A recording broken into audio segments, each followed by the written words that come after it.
July 8, 9, 10 తారీఖులలో సింహరాశి వారికి ఒక స్త్రీ శాపం అనేది నరకంగా మారబోతూ ఉంది.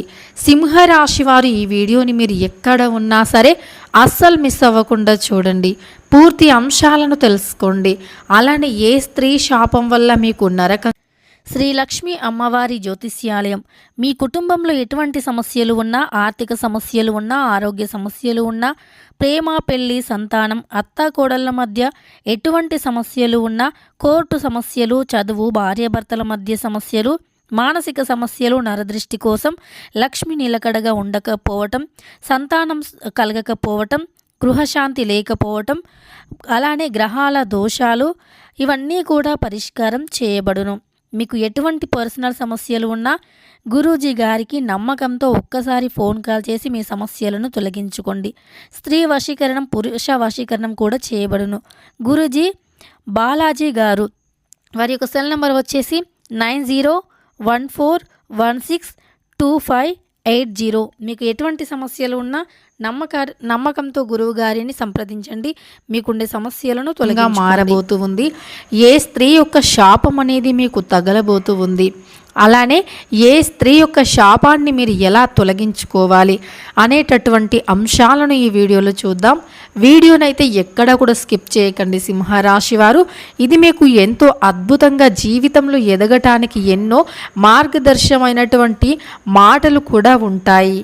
మనం నిత్య జీవితంలో జ్యోతిష్యాన్ని నమ్మాలా వద్దా అనేటటువంటి సందేహం ప్రతి ఒక్కరిలోనూ ఉంటుంది.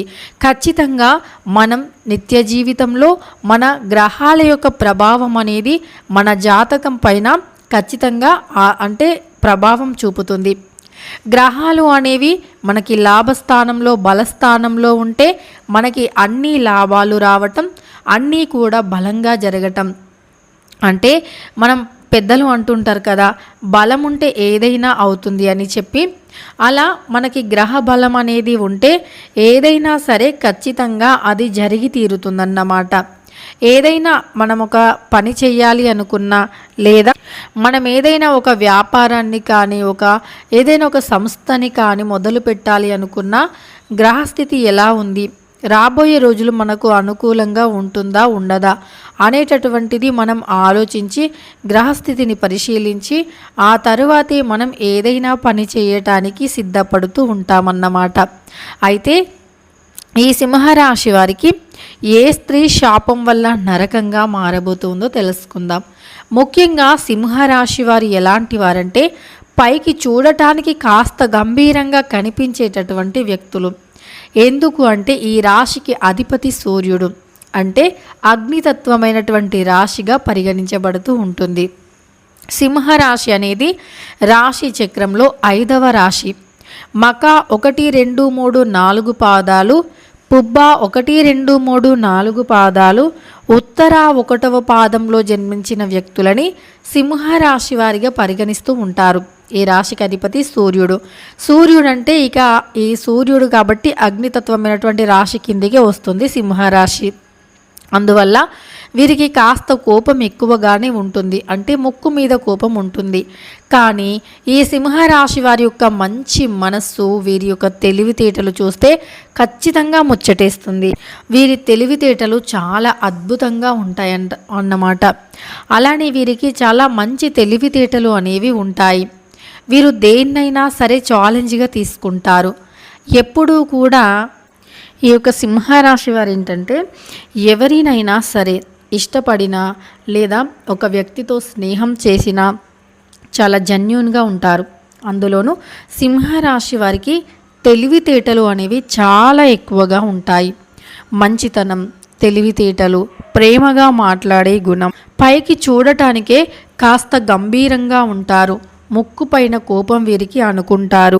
వీరిని దూరం నుండి చూసినవారు, కానీ వీరు మాత్రం ఆలోచన లేకుండా మాట్లాడరు, అనవసరంగా కోప్పడరు. వీరు మాట్లాడే ప్రతి మాటకి కూడా ఒక అర్థం అనేది ఉంటుంది.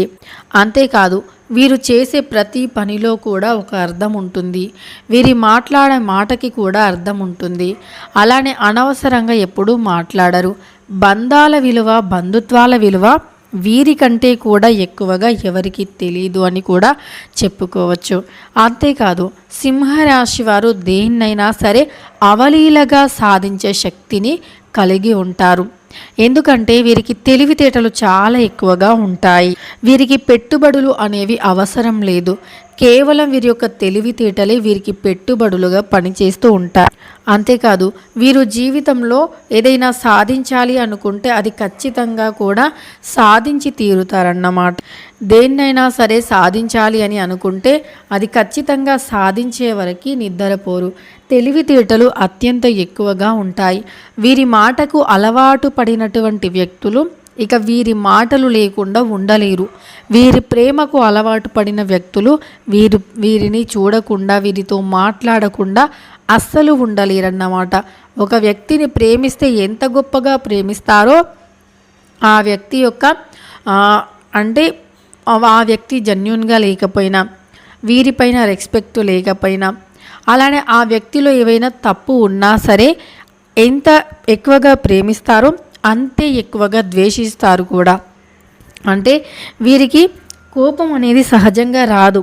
అలానే చాలా ఆలోచించేటటువంటి వ్యక్తిత్వం కలిగినటువంటి వ్యక్తులు చాలా ఆలోచిస్తూ ఉంటారన్నమాట. ఒక వ్యక్తితో మాట్లాడాలి అన్న, ఒక గొడవ పెట్టుకోవాలి అన్న, ఒక రిలేషన్ని బ్రేక్ చేయాలి అన్న, కలపాలి అన్న దేన్ని కూడా ఎలా పడితే అలా చేయరు. చాలా కష్టపడతారు, సెర్చ్ చేస్తారు, రీసెర్చ్ చేస్తారు. అంతేకాకుండా ఒక వ్యక్తి గురించి తెలుసుకోవటానికి టెస్ట్ చేస్తారు. ఇలా చాలా తెలివిగా బిహేవ్ చేస్తారన్నమాట. వీరు ఏదైతే ఇవి టెస్టులు చేస్తూ ఉన్నారో అప్పుడు ఆ టెస్టులో ఏ చిన్న రిమార్క్ ఎదుటి వ్యక్తిలో కనిపించినా వారిని పదే పదే అబ్జర్వ్ చేస్తూ వస్తారన్నమాట. అంతేకాకుండా అలా టెస్ట్ చేసినప్పుడు వారిలో రిమార్క్ ఉన్నా అలానే వారు కరెక్ట్ కాదు అని వీరికి గట్టిగా అనిపించినా ఖచ్చితంగా ఆ వ్యక్తితో మళ్ళీ స్నేహం చేయటానికి ఇష్టపడరు. ఎంత ఎక్కువగా ప్రేమించారో అంతే ఎక్కువగా ద్వేషిస్తారు. వీరు ఎంత మంచివారో అంతే మొండివారు కూడా. ఎంత చల్లని వారో ఎంత ఓపిక పరులో అంతే కోపిష్టివారు కూడా. కాబట్టి వీరు మంచివారికే మంచివారన్నమాట. వీరిని నెగ్లెక్ట్ చేసిన, వీరి దగ్గర ఎక్కువగా ప్రౌడ్గా మాట్లాడినా వీరు అస్సలు సహించలేరన్నమాట. వీరికి సింప్లిసిటీ అంటే చాలా ఇష్టం. అందువల్ల ఇక ఈ రాశివారు అలా ఏ వ్యక్తిలో అయినా మైనస్లు కనిపిస్తే గనక అలాంటి వారిని దూరం పెట్టడం మొదలు పెడితే ఇక మళ్ళీ దగ్గరికి వెళ్ళరు, దరిదాపుల్లోకి వెళ్ళరు. కాబట్టి సింహరాశి వారికి అలా చేయడం వల్ల ఆ వ్యక్తి ఎదుటి వ్యక్తులు ఎవరైతే ఉన్నారో వారు కాస్త బాధపడటం జరుగుతుంది. ఆమె స్త్రీ కావచ్చు లేదా పురుషుడు కావచ్చు. ఎందుకు అంటే వీరి యొక్క ప్రేమకి బానిసైపోతారు. వీరి మంచితనాన్ని వారు ఎప్పటికీ కావాలి అని కోరుకుంటారు. కానీ వారు చేసిన పొరపాటుని కూడా వారు ఒకసారి గుర్తు చేసుకుంటే మంచిది. ఊరికనే ఎదుటి వ్యక్తులపైన తప్పుని తోసివేయటం కాదు, మనమేం చేశాము అనేది కూడా ఒకసారి ఆలోచించాలి. కాబట్టి మీరు ఒక్కసారి అలా ఆలోచించి చూడండి. వారు వదిలిపెట్టారని ఒకటే కాకుండా మీరు చేసిన పొరపాట్లు, నెగ్లెక్ట్లు కూడా గుర్తు చేసుకోవాలి. అనవసరంగా మీరు వారిని మీరు శాపాలు పెట్టడం, వారు లేకుండా ఉండలేకపోతున్నామని చెప్పి బాధపడటం, వారి కీడు కోరుకోవటం ఇలాంటివి అస్సలు చేయకండి. ఎందుకంటే మీ వైపు ఉండే తప్పుని కూడా ఒకసారి ఆలోచించండి.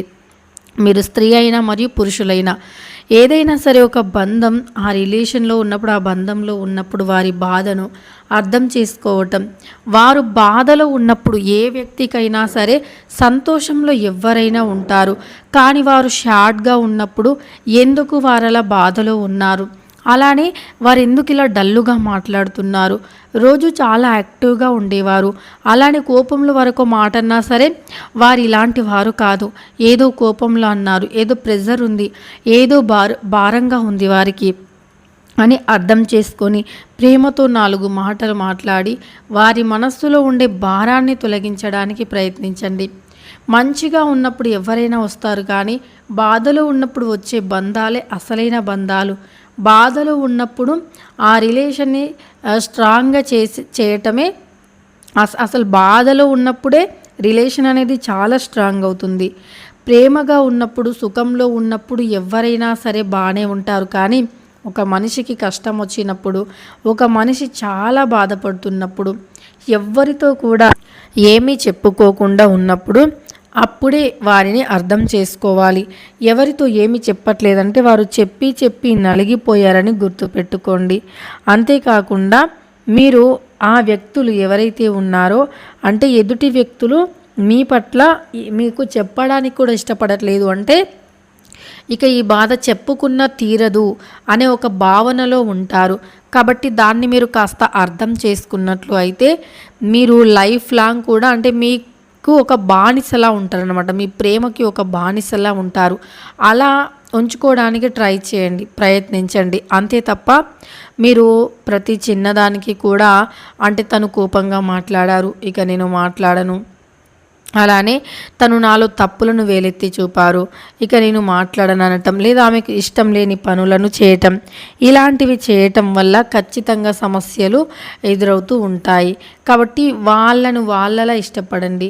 ముఖ్యంగా మీకు ఏ స్త్రీ యొక్క ఘోష అలాంటివి ఏమీ తగలవు. మనం తప్పు అనేది చేయనప్పుడు, ట్రూగా జెన్యూన్గా ఉన్నప్పుడు, అక్కడ రీజన్ అనేది స్ట్రాంగ్గా ఉన్నప్పుడు ఎవరు ఎన్ని విధాలుగా ఏడ్చినా ఎంత నరఘోష పెట్టినా అది మనకు తగలదు. ఎందుకంటే మన తప్పు లేదు కాబట్టి. తప్పు ఉంటే మాత్రం ఖచ్చితంగా వారు ఏ దోషం పెట్టకపోయినా, అలానే ఏ శాపం పెట్టకపోయినా అది తగిలి తీరుతుంది. కాబట్టి మీరు భయపడాల్సిన అవసరం అయితే లేదు. ఇష్టదేవత ఆరాధన చేయండి, కష్టపడి పని చేయండి, జీవితంలో చాలా ముందుకు వస్తారు. చాలా ధైర్యంగా ఉన్నటువంటి వ్యక్తులు సింహరాశి వారు అత్యంత ఎక్కువగా తెలివితేటలను కూడా కలిగి ఉంటారు. మంచితనం, తెలివితేటలు, ధైర్యం ఇవన్నీ కూడా మీలో ఎక్కువగా ఉంటాయి. కాబట్టి మీరు ఇష్టదేవత ఆరాధన చేయటం వల్ల ఇంకా చాలా పైకి అంటే మంచిగా ఎదిగే అవకాశం ఉంటుంది. వీడియో నచ్చితే లైక్ చేయండి. ఇలాంటి మరెన్నో వీడియోస్ కోసం ఛానల్ని ఇప్పుడే సబ్స్క్రైబ్ చేసుకోండి.